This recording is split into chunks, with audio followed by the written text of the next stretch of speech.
Development, Honorable Dr. Andrew Karanja, Mombasa County Governor, Honorable Sharif Nasir, Chairman, Tea Board of Kenya, Jacob Kayu, Chairman, CEO, Tea Board of Kenya, Willie Mutai, Board of Directors for KTDA Wounding, Factory Directors, KTDA Management, and invited guests.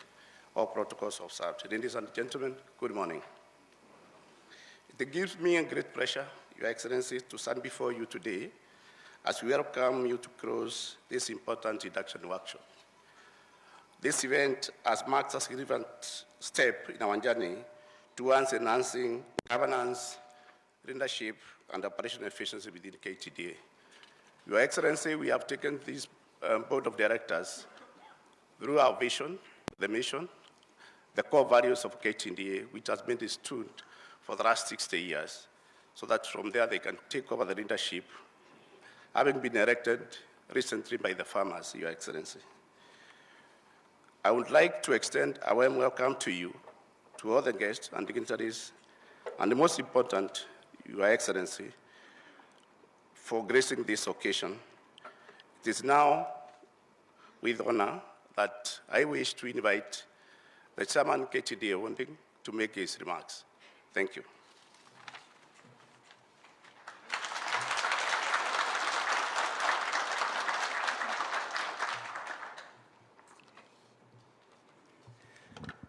The Deputy President of the Republic of Kenya, His Excellency Rigathi Gachagua, CS, Minister of Agriculture and Livestock Development, Honorable Dr. Andrew Karanja, PS, Minister of Agriculture and Livestock Development, Honorable Dr. Paul Lono, Mombasa County Governor, Honorable His Excellency Sharif Nasir, Tea Board of Kenya Chairman, Mr. Jacob Kayu, the Tea Board of Kenya CEO, Mr. Willie Mutai, the board members of KTDA Holdings, all directors, CEO KTDA, all senior management staff, ladies and gentlemen, good morning.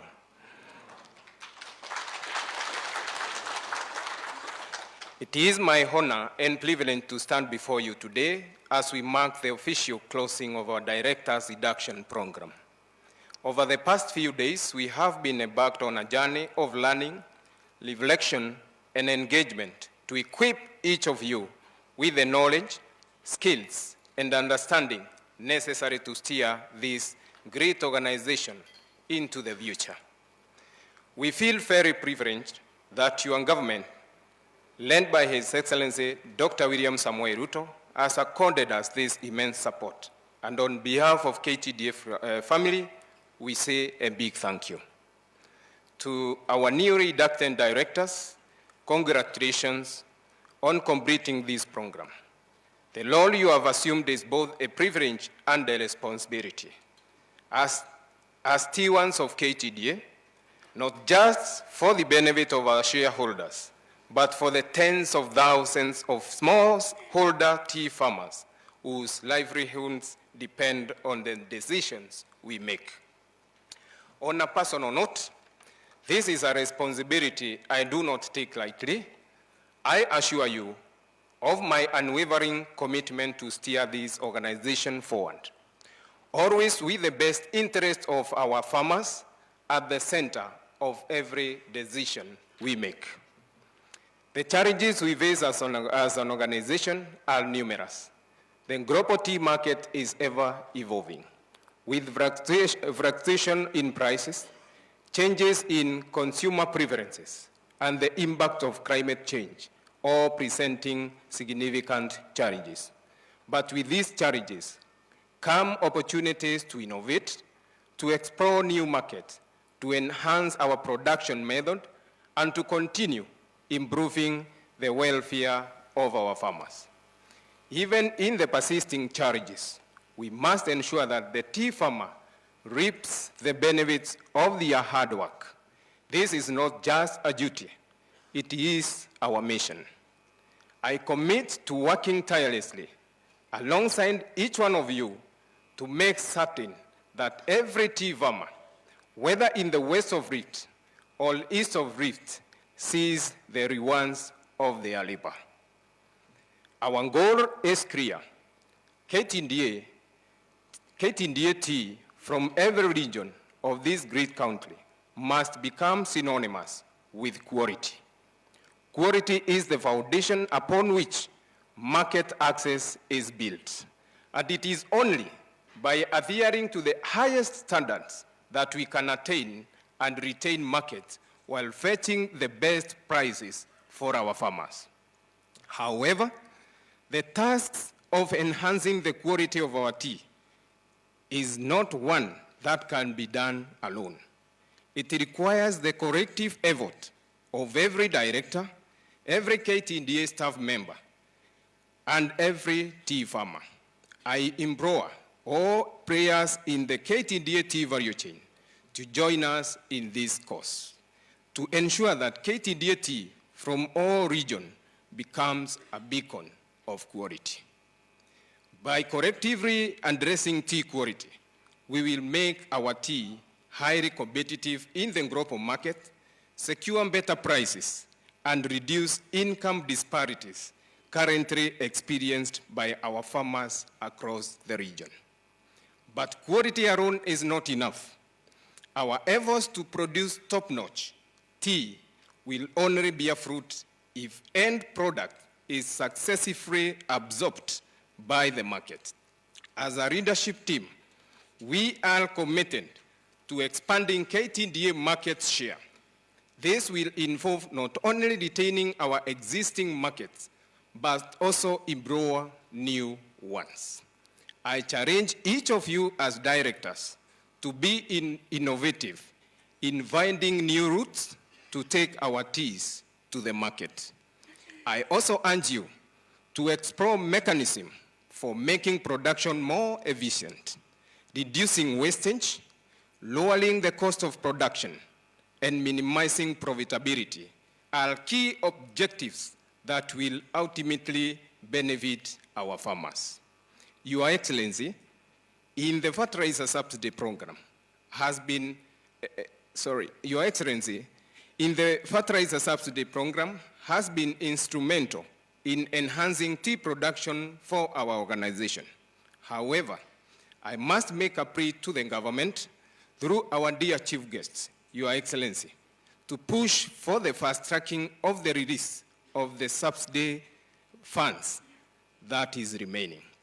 The delays in the release of funds are negatively affecting our cash flows, creating deficits that we must address urgently. Additionally, we thank the government for supporting us in establishing a multi-user packaging facility in Nairobi, which will ease value addition costs for our factory, particularly in the East. As you step into your roles, I urge you to be guided by the principles of integrity, transparency, and accountability.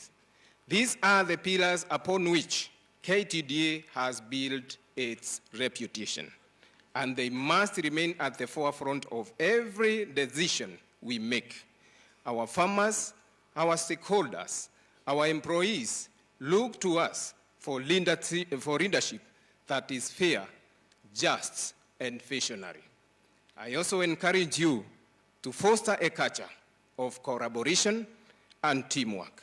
The strength of KTDA lies in our collective ability to work together towards a common goal. Let us always remember that the success of this organization is not the work of one individual, but the result of many working in unison. Thank you, and may God bless you all as we embark on this journey together. God bless you.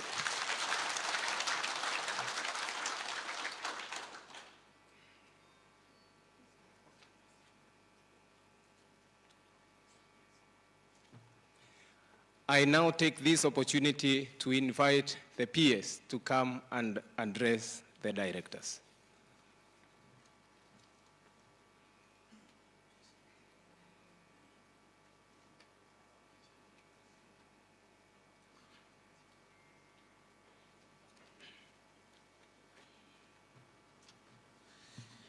Yes, Your Excellency, the Deputy President, Honorable Rigathi Gachagua, the CS Ministry of Agriculture and Livestock Development, Dr. Andrew Karanja, Excellency the Governor of Mombasa, Sharif Nasir, where we are welcome, we are warmly welcome. The Chairman of KTDA Holding, Enos Njero, the Chair of the Board, the CEO's present KTDA and the CEO of the board, the directors present here elected, ladies and gentlemen, good morning. Good morning.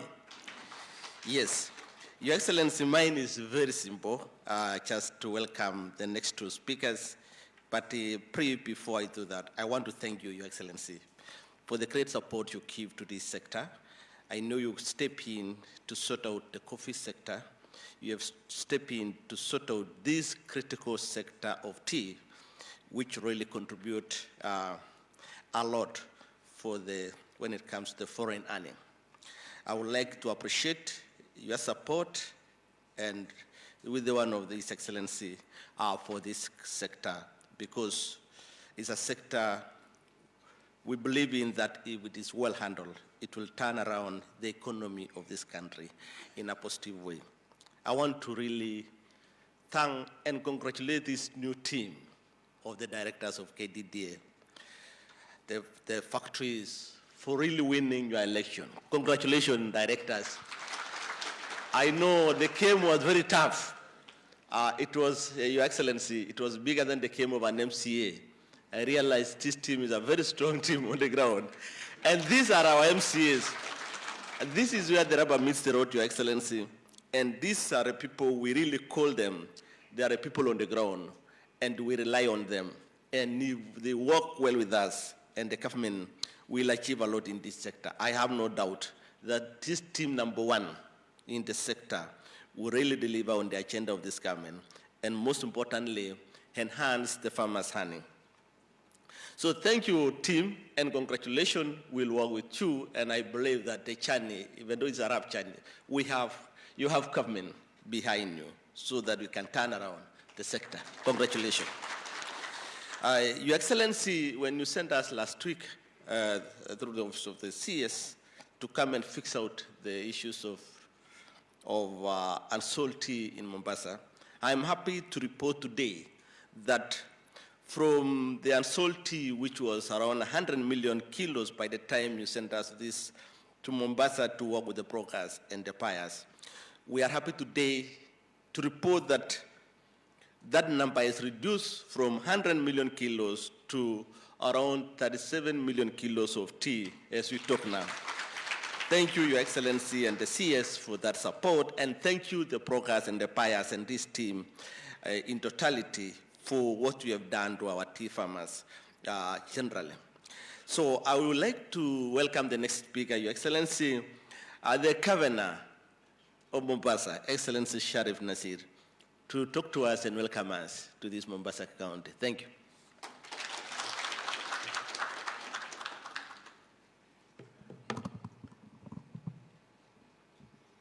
Asante sana. Your Excellency, allow me as well to be amongst those who will congratulate each and every one of you. You're leaders in your own right from the various factories that you represent, and you're coming here collectively. If nothing at all is a manifestation, this is a beginning of a bright future for the tea industry. Your Excellency, Mombasa does not grow tea. However, the tea that passes through the county of Mombasa,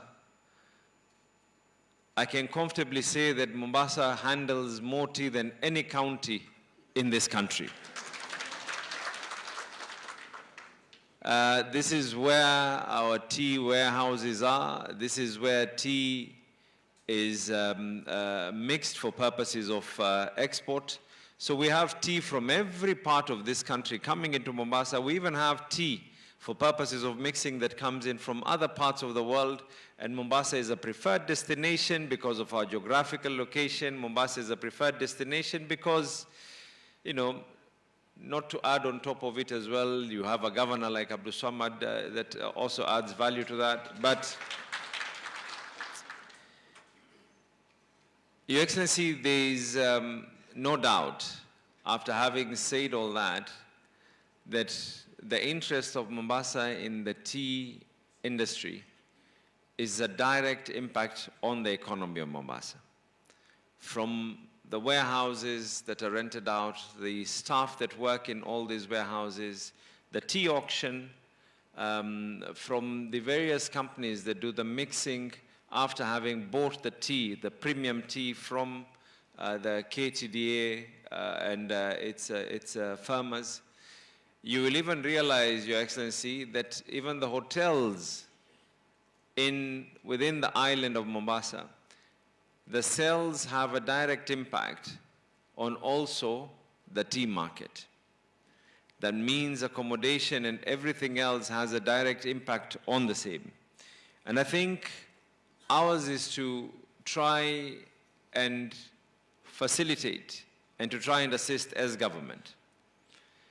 It would not be bad, Your Excellency. I want to congratulate the fact that we have subsidized fertilizer that is used on these very, very same farms. And probably, Your Excellency, in the same program that was being discussed about tractors being brought on board, it might not be a bad idea for the government to be able to invest in drones, in today's technology, invest in drones so that we can actually confirm that that fertilizer is optimized to its maximum. It might not also be a bad idea for us to invest in technology that can be able to give us smart climate technology. Your Excellency, one factor, and I met with the tea traders on this matter, we did raise it up with the national government on the same. One of the issues that is a factor is the cost of production. And when we say cost of production, it is not just power alone, but it is also in things like packaging and packaging materials. Where in other parts of the world, the cost of packaging material is extremely low. But because of various factors, including taxation as well, the cost of packaging in Kenya ends up at times being more expensive than the content of that tea itself. So for us to be able to compete with countries that are mixing tea, like the Middle East today is one of the largest tea blenders and mixers in the world, is in the Middle East, and they don't even have, forget about tea, they don't even have the rain for them to be able to grow that tea. And I think we are asking the industry to take advantage. I know that the President and yourself are moving very fast to be able to ensure that Dongo Kundu is up and running. The county government of Mombasa itself has its own SEZ that we are hoping to be able to launch very soon. It might not be a bad idea for a whole area to be set aside for purposes of having a multi-user tea mixing facility. And maybe, Your Excellency, if you could be able to reach out to the relevant ministry for trade and industrialization, that the tea industry is given a sector where they can be able to put up a multi-user facility so that the industry can be able to appreciate and attract the SEZ incentives that are there so that they can be able to compete with the other countries within the world. And lastly, Your Excellency, because I know we're going somewhere else, to the showground actually, sije watu wakashindwa tunaenda wapi, tunaenda show. But we have one rule, and I have tried to pass this through IBEC, and we are hoping that you will support us in this rule. And our rule, Your Excellency, is very simple. We are hoping that when someone comes to Mombasa, they finish their money in Mombasa. So please, in your kind words, as I usher you in, please remind them the allowances that they have been given, please let them finish them here in Mombasa. If any of you needs a fare to go back home, we have a whole government here. Tuko na wizara, tuko na county commissioner, tunaweza kuwasainia voucher, tukawakopesha, mutaturegeshea mukifika. Thank you very much. Karibu sana, Your Excellency.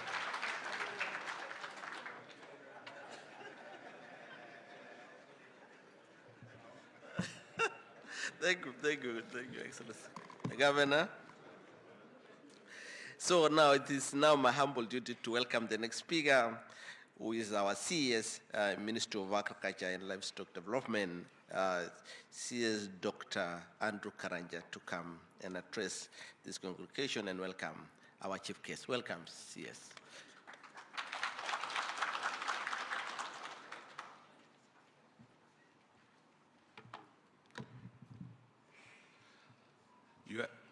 Your Excellency, the Deputy President of the Republic of Kenya, Honorable Rigathi Gachagua, His Excellency, the Governor of Mombasa, Sharif Nassir, Chairman, Directors, CEO, T-Board of Kenya, Chairman, Directors, CEO, KTDA Limited.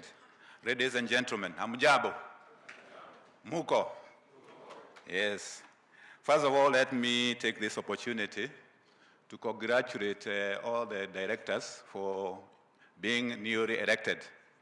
As it has been said, elections are not easy. So you have, and you know you are being inducted. So welcome and congratulations.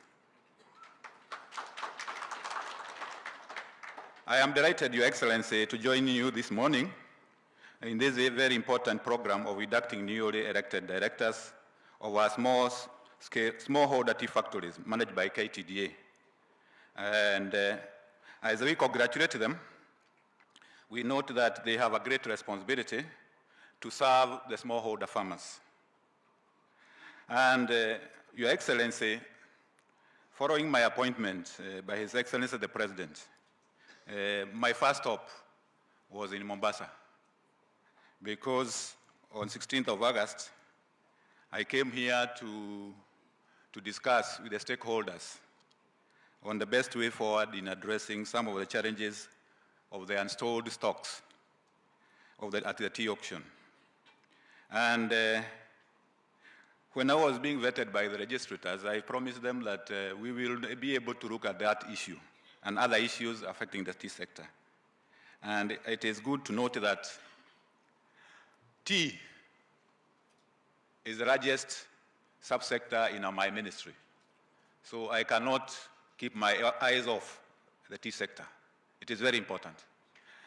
It holds a great number of farmers, almost 800,000, and various stakeholders. So directors, we have a big responsibility, especially to our farmers, the 800,000 of them. So we share that same responsibility with you, and we walk the journey with you. I promise you that we will be together to make sure that the industry achieves its targets. What are the targets? I would like to share with you what are the targets from the national government, from where we stand. And as part of the bottom-up economic transformation agenda, which we call BETTER, tea is one of the value chains which we want to promote, and we have given priority. And we have 3 key targets, which is my responsibility and also the responsibility of the directors and also the stakeholders in the tea industry to achieve. One is to increase earnings of smallholder farmers from the current 59 shillings per kilogram of green tea to over 90 shillings by 2027. 59 to 90 by 2027. Your Excellency, we are almost there. We are gauging up there, but the journey is challenging. But I would like to urge the directors here, let us aim to go there. The next one is to increase the volume of value-added tea and tea exports from the current about 20 million kilograms to 235 million. So we are multiplying that one by almost 10 times. That is also a challenge we have to, and an opportunity we have to make sure that we add value to our tea. And Your Excellency, the third one is to increase the foreign exchange earnings from about 180 billion to 360 billion by 2027. 180 to 360 billion. I would say that as we stand here, we are almost crossing the 200 billion. So we are on the way to 370, but still the journey is still far. So those are the targets we have set ourselves. And the ministry and the directors, KTDA and other stakeholders in the tea industry will have to work together to make sure that we achieve those targets. I have a long speech, but I would like, not because of time, to focus on only one issue, which may be very relevant to you directors. And the issue is about governance. You know you have the opportunity to do oversight over the factories and the areas where you have been elected. And it is very important that we emphasize the need of good governance, because good governance also has its implications in terms of the cost of doing business, in terms of social inclusion, in terms of what you do with the other stakeholders. So we would like to emphasize the ministry would like to emphasize the issue about good governance practices. As directors, you are the focal points of the corporate governance practice in your factories. And you are accountable and responsible in the performance and conduct of each of the factories. You are given this enormous responsibility to do the oversight, and we would expect you to emphasize that. And I'm sure during this induction, that has been emphasized to you. It is often said that corporate world that good ethics is good business. So if you do good ethics, good governance, you are doing good business. So I would like to urge you that you emphasize that in your everyday activities. So without much ado, I would like now to ask you to be all upstanding as we welcome our chief guest, His Excellency, the Deputy President of the Republic of Kenya, Honorable Rigathi Gachagua. Welcome, Your Excellency.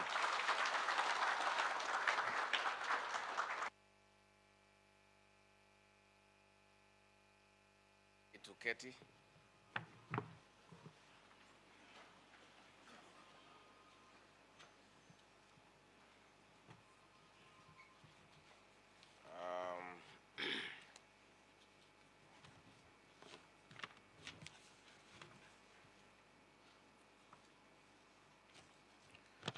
Our CS for Agriculture and Livestock Development, Dr. Andrew Kamau, the Governor, Mombasa County, Absamwad Dasil, rafiki yangu. You were late father, tulikuwa naye kwa kando na Moi. Nikikuona naona mzee nafurahi sana. The PS for Agriculture, Dr. Rono, the Chairman of the Tea Board of Kenya, Jacob Kahio, the KTDA Chairman, Enos Jeru, all members of the Board of Directors, na wale directors wote wamechaguliwa na wakulima, hamjambo. Hamjambo tena.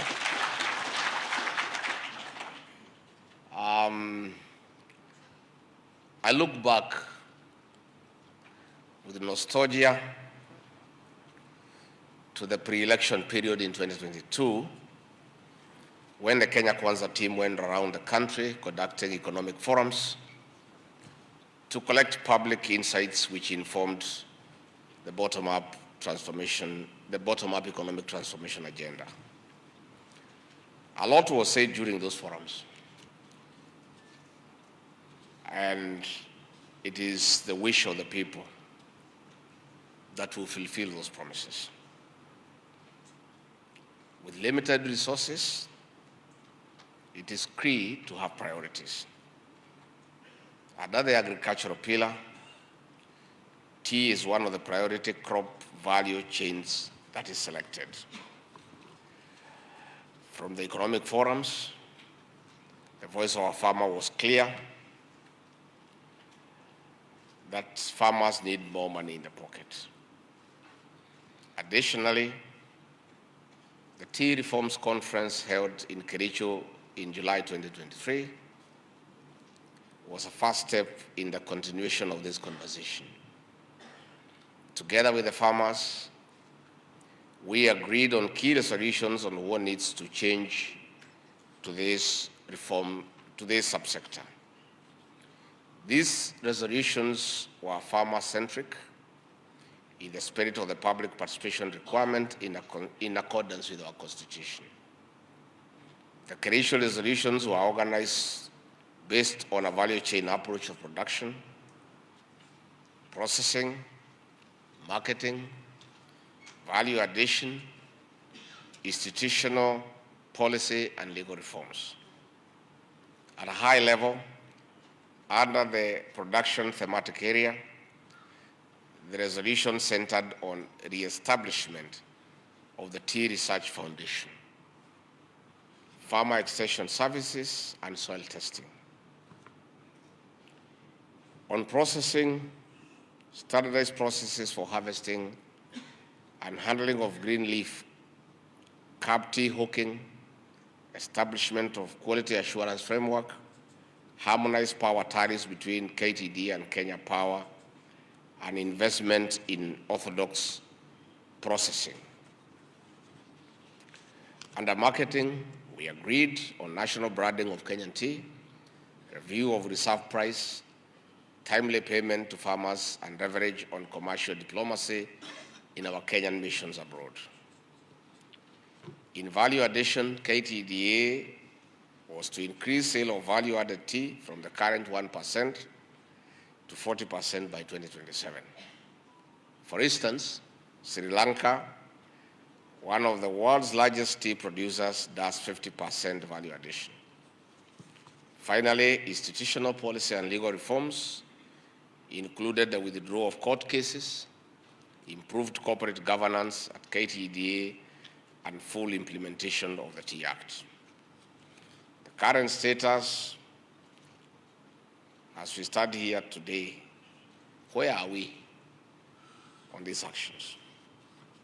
The matter of court cases, which was a big challenge, has been resolved thanks to the mediation efforts initiated by the Tea Board of Kenya, leading to the KTDA elections, which you people won. Napongezi, congratulations.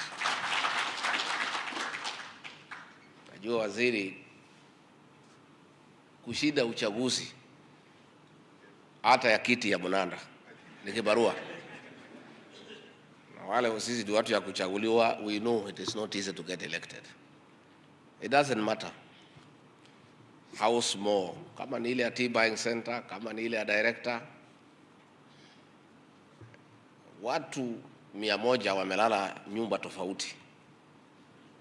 Kuamuka asubuhi na bado kutana kusema wewe ndio unatosha ni kibarua. Si iko namna hiyo? Ni kibarua. Kwa hivyo tunasema pongezi na tunaheshimu nyinyi kwa kuchaguliwa.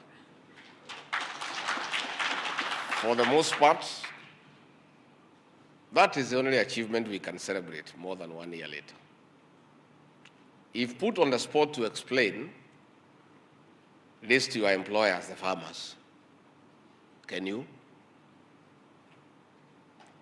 What is the cost benefit to farmers for the financial resources you have consumed in directors' expenditure? Foreign and domestic, loss-making subsidiaries. Mtaambia nini wakulima? That is why we want to talk to you as we congratulate those who have been elected. Wale wamekuja ndio tunataka tusungumzie, because we did not get it right. And we believe the new directors will come with new ideas so that our employer, the farmer, can benefit. And that is the reason I chose to come and speak with you. You know I'm a truthful man. Mnikubalie tu niambie nyinyi ukweli. Sababu hata nisipomwambia mtaambiwa na wakulima. If you look at foreign travel for directors between January and June 2024, the KTDA holdings on local and foreign travel, we have spent 44 million Kenya shillings. 44 directors of Kenya holdings between January and June. Na hii pesa yote itakatwa kwa mkulima. Kwa hivyo, mimi naomba nyinyi, as you settle down to work, let us put effort on how to reduce expenses for the directors. Ndio mkulima apate haki yake. Sababu mkulima akikufa roho atang'oa majani chai. Aking'oa majani chai hakuna mtu ya kuchagua na uchumi wetu utasoroteka. We must agree that we must have a candid conversation about the cost of production per kg of tea leaf. And the only way to put money in the farmer's pocket is to look for better markets, better prices, but the most doable, which is in your hands, is to bring down the cost of production. You may not have control over world prices. You may not have control over new markets, but in your hands as directors, you can control the cost of production kwa kupunguza iteremuke, so that that benefit can go to the farmer. How do we as a country produce high quality tea? How do we sell our high quality tea for a high quality return, which goes back to the farmer? If we can choose these two things, then the reforms have been successful. Anything short of this is a fail. However, we are faced with historical challenges which we have produced poor results, like huge stocks currently at the warehouses, where I plan with the minister to visit later this afternoon to look at the stocks lying there for a long time and find out what is the problem and try to work with KTDA holdings and all stakeholders with the Tea Board of Kenya. How do we move these stocks for the benefit of the farmer? Insanity is defined as doing the same thing over and over and expecting different results. That is insanity. The past challenges will no longer be excuses or reasons for poor performance. Firstly, quality production of tea must be enforced all the way from production, picking, transportation, and processing. From farm to cup, the quality standards must be observed. The Tea Board of Kenya and KTDA management services must get this right and get it right the first time, which is called TQM, Total Quality Management. TQM, Total Quality Management, is getting it right and getting that right the first time. The Tea Board of Kenya must ensure that independent factories and tea brokers who do not do the right thing have their license revoked immediately and surcharged. Wewe bwana Kayu, hii wakora wanafanya tea hawking na kuharibu chai yetu, especially in the western region. You must clamp on them. And we'll avail officers of the national government administration, our county commissioners and deputy county commissioners, and the county security and intelligence committees will be at your disposal to help you, because they are the ones who introduce low quality tea to our farmers. And this is very notorious in the western region. Lazima tusaidie wakulima. And the Tea Board of Kenya will give you the necessary backup as an administration to make sure that all those crooks are removed from this sector, because they are doing us a lot of damage. On this also, it is important to speak about fertilizer. We are buying what we have always bought, which sometimes defeats the purpose. Subsidized fertilizer is one of the government interventions to increase production, which translates to increased returns for farmers. KTDA is on record charging government huge amounts for fertilizer subsidy. However, the fertilizer being bought today is not backed by new scientific soil testing evidence to say that is the right thing. We are using the old results. Please, let's test our soils and get a proper recommendation on the most effective type of fertilizer. I alone, we had a fight, a big fight with maize farmers because they have always used DAP. But on testing the soils, it was found that DAP is not appropriate because of the soil acidity. And after we brought a different form of fertilizer, farmers have reaped big. So I want to ask KTDA to work with our labs and have the soils tested and come up with a recommendation on the most suitable fertilizer to increase tea production. Expenditure management and excesses must be checked. The financial resources held by KTDA are held in trust for the farmers. Therefore, prudent expenditure is not an option. How you spend the money as custodians must demonstrate to the owners that you are disciplined, reliable, accountable, and trustworthy. Foreign travel, domestic travel, legal fees, car hire, businesses, first-class travel tickets, among others, are just examples of areas of waste that must be done away with forthwith. I would like somebody to explain to me, and indeed to government, why, when KTDA has a legal department with lawyers who are registered advocates of the High Court of Kenya, why do you outsource legal services from law firms that are so exorbitant?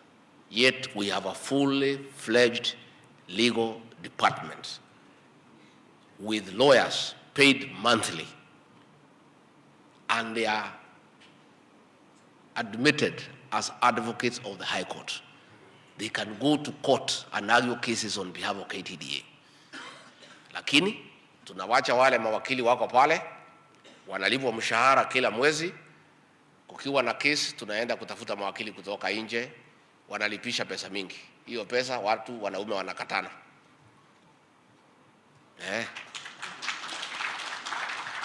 Tuseme ukweli ama tusiseme? Tuseme tusiseme? This must stop. Hatuwezi kubali. And let me say also, I've heard a few directors saying that KTDA is an independent company, serikali isiingilie. Lakini you serve 800,000 farmers. How 800,000 farmers are Kenyans na wako na mwenyewe. Wako na mwenyewe. They are somebody. Ni wetu, ni wa serikali. It cannot be. When we negotiated these cases, out of court settlement, the kind of money the lawyers are asking for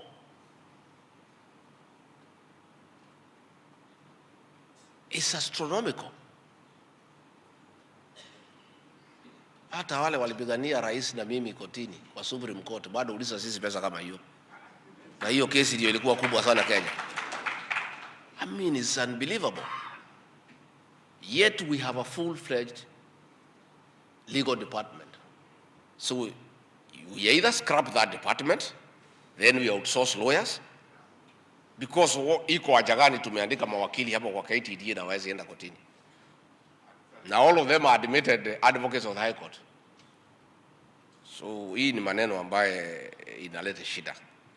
KTDA subsidiaries are also avenues of wastage. Investment in loss-making businesses without returns to the farmers. KTDA kazi yake ni majani chai. Sasa hii kazi ya real estate mulifundishwa na nani? Ya kujenga manyumba na kuokota kodi. Si tushughulikie wakulima, mambo ya chai. We'll be having a meeting with the new minister and the board so that all loss-making subsidiaries are shut down, because that loss is absorbed by who? By the farmer, not by the directors. There is no justification whatsoever under the sun for KTDA, a company dealing with farmers and tea, to engage in different business that is loss-making and ask the farmer to carry that loss.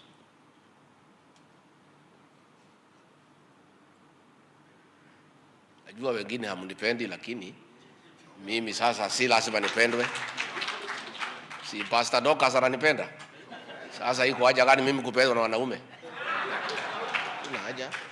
We must speak the truth. And the time to fight for the farmer is now. Yeah. Yeah. Na hii maneno ya chai tutanyorosha. It cannot be. It cannot be. Hata hii madirector hapa wanapigana kwa board. Kwani unafikiria wanapigania juu ya nini? Ni nini wanapigania? Conflict of interest. The tea farmer has suffered for too long.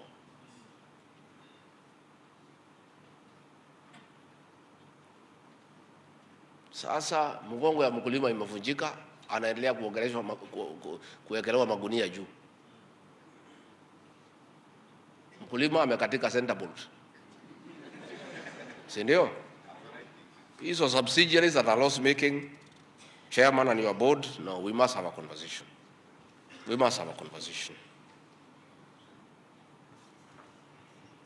And government will come in to facilitate a forensic audit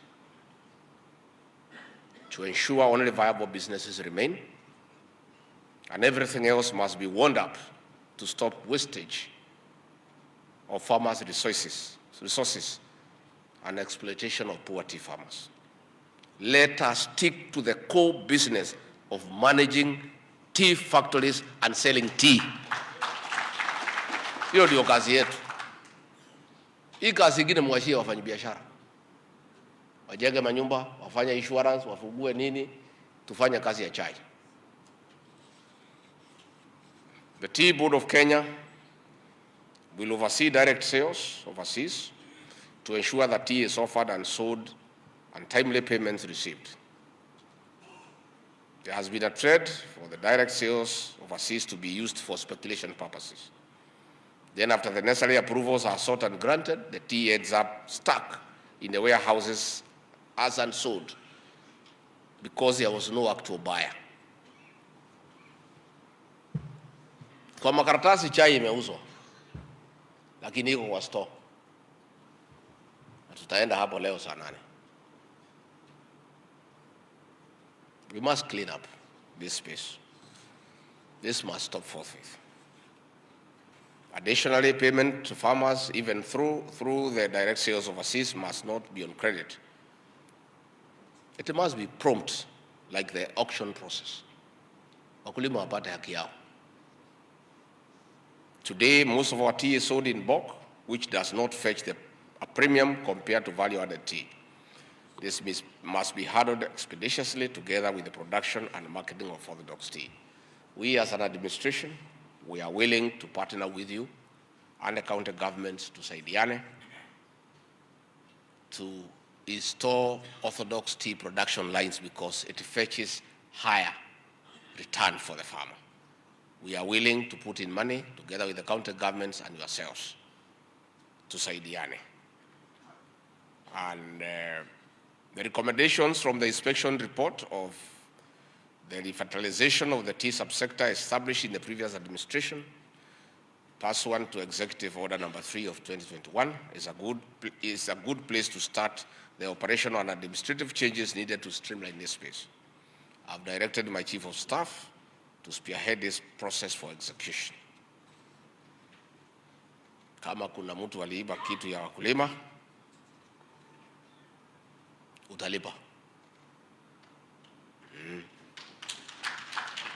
Utalipa. The records are there, tutafuatilia. Finally, my call for all of us is to work together to turn around this subsector.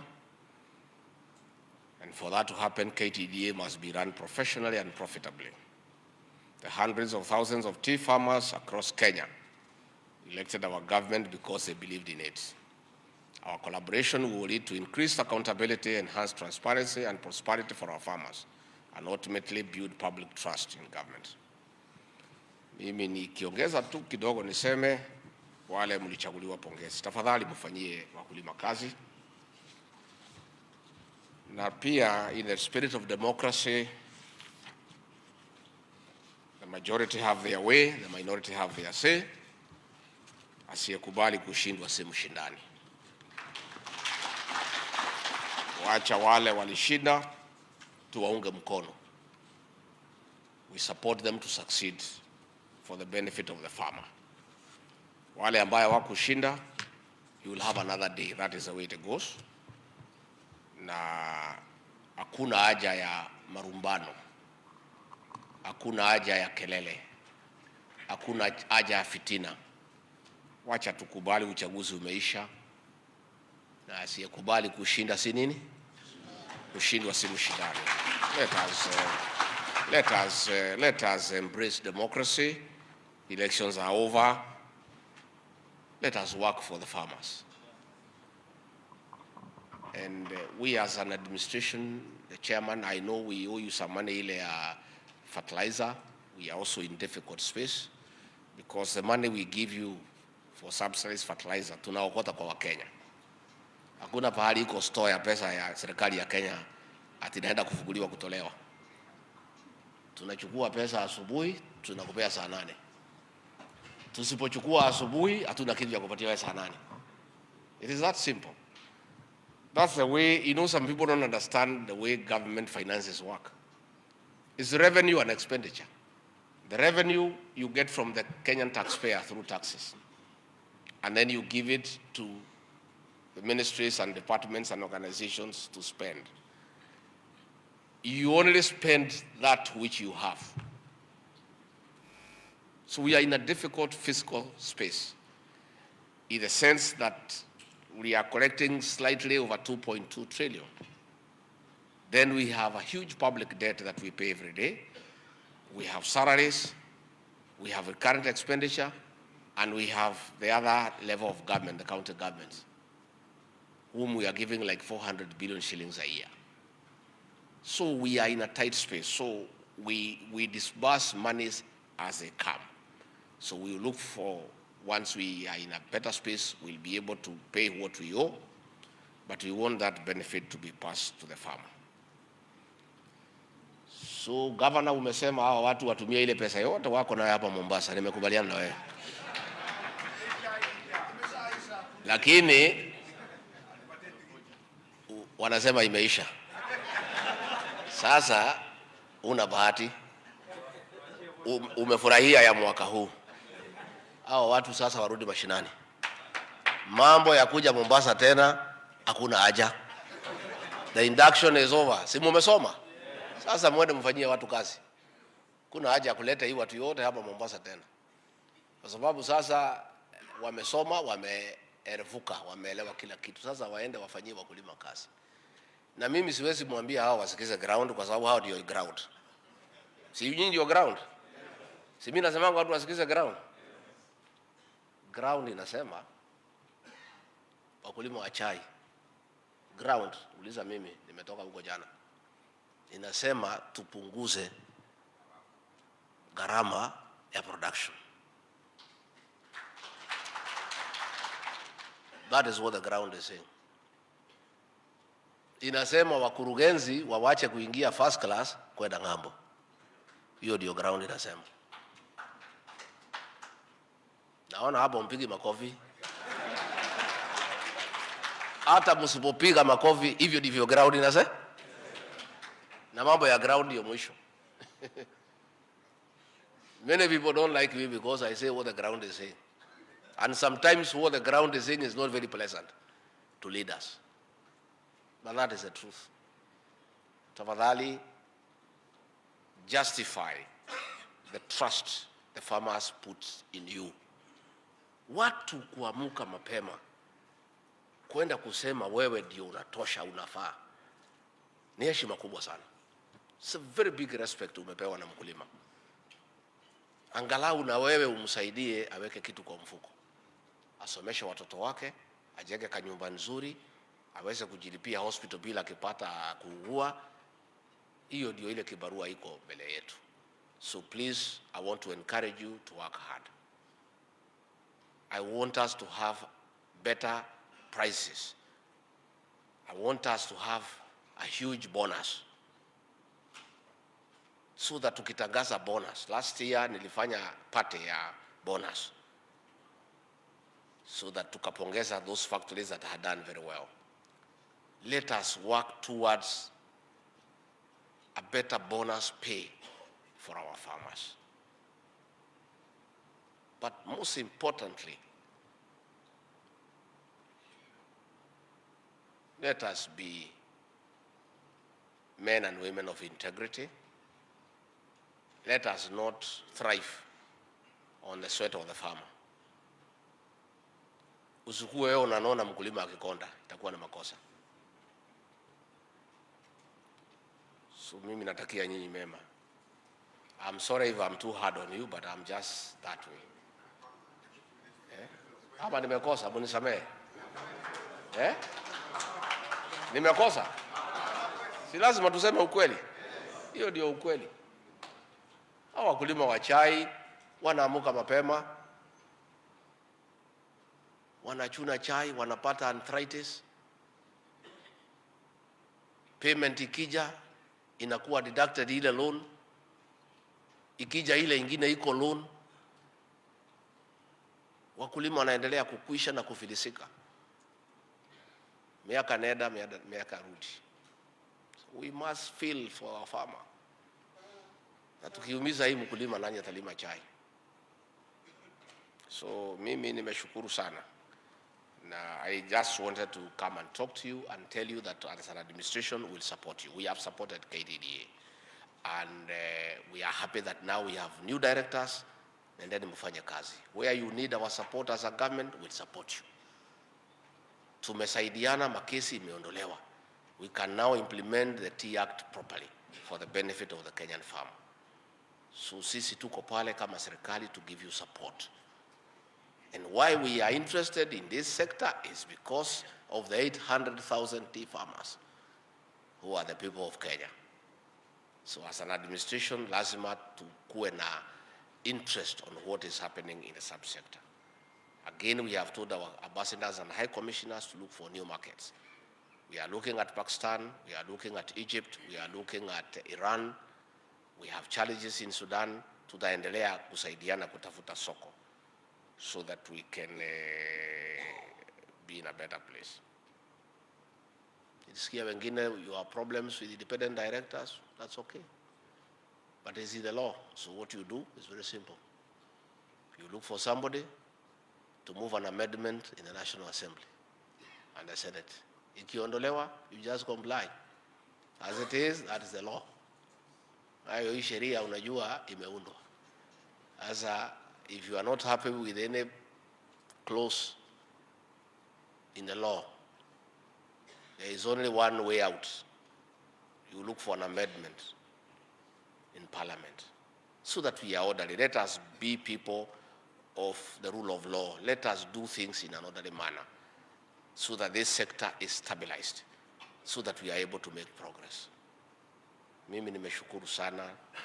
Again, viongozi, nataka kuambia pongezi kwa kuchaguliwa. Najua hii uchaguzi ya chai ni kali hata kuliko general election. When I was a member of parliament for Madera, hata mimi hii uchaguzi ya chai na sichaguliwi nilikuwa natumia kitu so that the right fellows are elected. Ambaye hawanipigi because wako na a lot of influence. You know? Hapo Rigathi Tea Factory, Na nyinyi watu ya Rigathi natafuta nyinyi. Kwa sababu your cost of production is very high. Na sitaki kwenda kulima nyinyi kwa raia. Na mnanijua. So I used to get interested in what is happening in Rigathi Tea Factory and Dima. And the elections were very heavily contested. Because wakulima wanakupatia their livelihood uchunge. So it's a tight election. So mimi nataka kuheshimu sana nyinyi kwa sababu kuchaguliwa hapana mchezo. Kuchaguliwa hapana mchezo. Mtu asikudanganye PS. PS, have you ever been elected? Hii uchaguzi ni kali.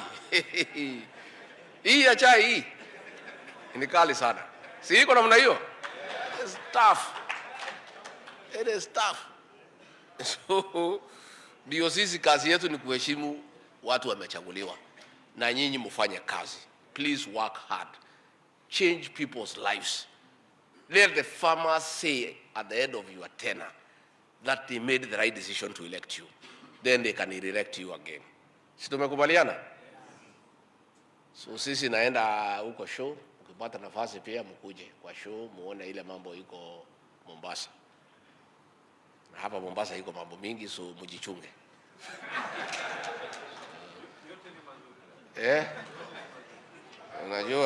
Unajua watu ya chai. No, ni sawa nitachukua. Hakuna shida. Pea mti yangu nitaisoma. Asante. Nitasoma na nitakujibu.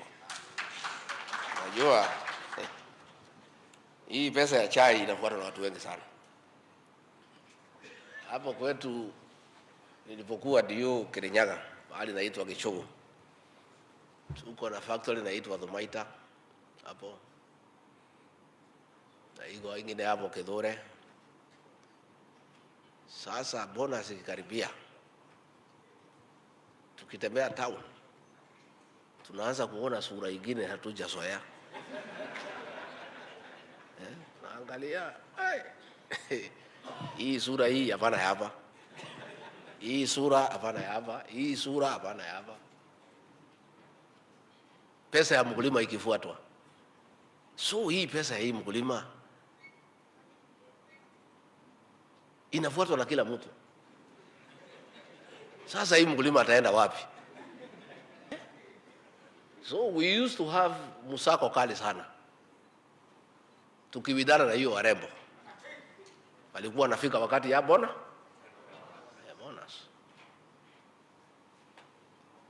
Wazee wamepotea kwa boma mpaka pesa ya bonus hii ishe.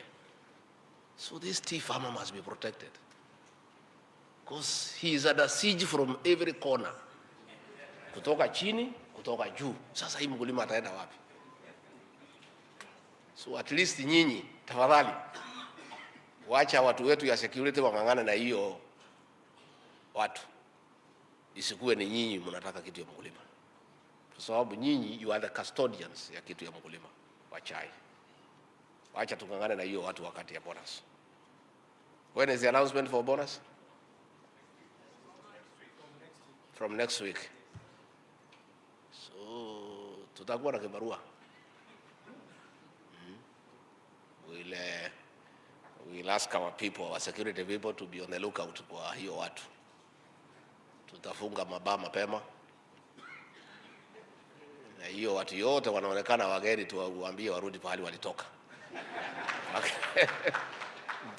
mpaka bonus iishe. You know? And we ask farmers also to be good people. Hii pesa mumelima mwaka nzima na mama na watoto. Sasa hii watu wengine wanakuja kukula. Hakuweko siku ya kuweka mbolea. Siku ya picking they were not there. Siku ya kupeleka buying center they were not there. Wanafika tu, saa ile pesa imefanya nini? Kwa hivyo we must protect our farmer. The tea farmer is under siege from every corner. And we as an administration will do the best to make sure that we protect our farmers. Asanteni sana, Mungu awabariki. Thank you very much. Mheshimiwa Naibu Rais, ukisalia jukwani kuweza kutangaza kuwa tutakuwa na